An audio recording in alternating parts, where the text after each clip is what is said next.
Hello everyone, আজকে আবার একটা মিনি ব্লগ শেয়ার করছি। আজকে যাচ্ছি একটা জায়গায় শপিংয়ের জন্য। হ্যাঁ, যাচ্ছি একটা গয়নার দোকানে। যাওয়ার পথে দেখলাম মায়ের ভাসান হচ্ছে। আজকে কিন্তু ভাইফোঁটার ওই বিকেল দিকটা ছিল। আমরা বাড়িতে ভাইফোঁটা দিয়ে বেরিয়ে গেছিলাম শপিংয়ের জন্য। আর রাস্তায় যাওয়ার সময় এত খারাপ লাগছিল কি বলবো, দুঃখে মন ভরে যাচ্ছিল যে সব পুজো শেষ। এরপর আমরা চলে আসলাম সিটি সেন্টারে। আমাদের হাঁটার স্পিড দেখেই বুঝতে পারছো আমরা কত তাড়াতে ছিলাম। কিন্তু যাওয়ার পর এক হলো কাণ্ড, দোকানটা আমরা চিনিই না, মানে যে শোরুমটা দেখে এসেছিলাম তো সেটা আমরা চিনিই না। পুরো মল ঘুরলাম 1 ঘন্টা ধরে, কিন্তু চিনতে পারলাম না।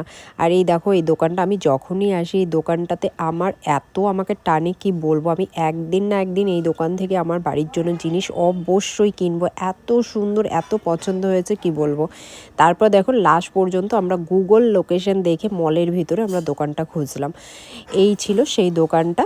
তো এখানে জানো তো সিলভার জুয়েলারি প্রচুর প্রচুর প্রচুর কালেকশন আছে, অনেক পুরনো দিনের কালেকশন আছে, অ্যান্টিক কালেকশন আছে। তো এখানে আমরা ফাইনালি আমাদের যা যা দেখার সেগুলো দেখে নিচ্ছিলাম। খুব সুন্দর লাগছিল। আর বাচ্চাদের দেখো এই বালাগুলো খুব সুন্দর। তো ফাইনালি আমরা সব জিনিস নিয়ে নিলাম। কী নিয়েছে সেটা তোমাদের সাথে আরেকটা ভিডিওতে শেয়ার করেছে, সবাই দেখে নিও। আবার আসবো নতুন ভিডিও নিয়ে। টাটা।